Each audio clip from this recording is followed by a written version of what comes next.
23 जून को बिहार में जब विपक्षी एकता की बैठक हो रही थी तो सभी को संपूर्ण क्रांति के अग्रदूत जयप्रकाश नारायण की याद आई थी। सभी नेताओं ने ये कहा था कि सत्ता के खिलाफ संघर्ष की सबसे बड़ी क्रांति एक बिहारी ने शुरू की थी और बिहार की राजनीतिक धमक देश भर में सुनाई देती है। और आज यानी 18 जुलाई अब एक ऐसी तारीख के रूप में दर्ज हो रही है जब सत्ता और विपक्ष दोनों के केंद्र में बिहारी है।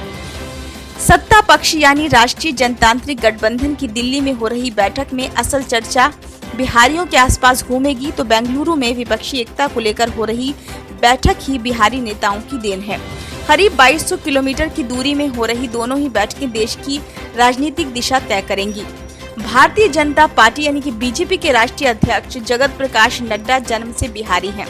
पूर्व राष्ट्रीय अध्यक्ष अमित शाह पार्टी के बड़े फैसले जरूर लेते हैं, लेकिन नीतिगत कागज पर मोहर नड्डा की ही लगती है। नड्डा ने स्नातक तक की पढ़ाई भी पटना विश्वविद्यालय से की है। मंगलवार को दिल्ली में होने वाली बैठक में उन्हें बिहार के मुद्दों पर फोकस इसलिए भी करना है क्योंकि 2019 के लोकसभा चुनाव में यहाँ की 97.5% सीटें राजग के खाते में आई थी। कुल 40 सीटों में से 39 सीटें प्रधानमंत्री नरेंद्र मोदी के चेहरे पर हुई वोटिंग में हासिल हुई थी। चेहरा अब भी नरेंद्र मोदी ही है, लेकिन बिहार की राजनीतिक परिस्थितियां बदली हुई हैं। जिस जनता दल यूनाइटेड यानी कि जेडीयू को भाजपा ने अपने बराबर 17 सीटें दी थीं, वह अब भाजपा विरोधी दलों की एकता की धुरी है।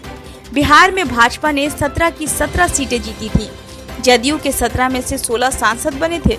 इसके अलावा 6 सीटें दिवंगत रामविलास पासवान की लोक जनशक्ति पार्टी यानी कि एलजेपी को दी गई थी और सभी पर इसकी जीत हुई थी। इसलिए पिछले चुनाव में सबसे बड़ी जीत दिलाने वाले प्रदेश की ताज़ा परिस्थिति को लेकर एनडीए की बैठक में सबसे ज्यादा माथापच्ची होनी है। केंद्र की नरेंद्र मोदी सरकार के खिलाफ देश भर के भाजपा विरोधी दलों को एक करने का अभियान इस बार बिहार से शुरू हुआ। 2020 के विधानसभा चुनाव में भाजपा के साथ सरकार के लिए जनादेश लेने के बाद गतिरोध के कारण अचानक वापस महागठबंधन में जाने के बाद से मुख्यमंत्री नीतीश कुमार एक बार फिर पीएम नरेंद्र मोदी के खिलाफ मोर्चा खोला था। नीतीश कुमार ने ही इस बार सभी विपक्षी दलों को एक एक कर एक मंच पर जुटने के लिए तैयार किया। जन्म कर्म से बिहारी नीतीश ने बिहार यूपी से चिढ़ दिखाते रहे महाराष्ट्र के नेताओं को भी बिहार बुला लिया। जहां कुछ मामला फंसा वहां राष्ट्रीय जनता दल यानी कि आरजेडी अध्यक्ष लालू प्रसाद यादव ने उनका साथ दिया। 23 जून को पटना में विपक्षी एकता को लेकर हुई पहली बैठक में नीतीश कुमार ने संयोजक की भूमिका निभाई। हालांकि पद की घोषणा बाकी रह गई। आज बेंगलुरु में हो रही बैठक में सब कुछ ठीक रहा तो ये घोषणा अप्रत्याशित नहीं। ब्यूरो रिपोर्ट, नई दिल्ली।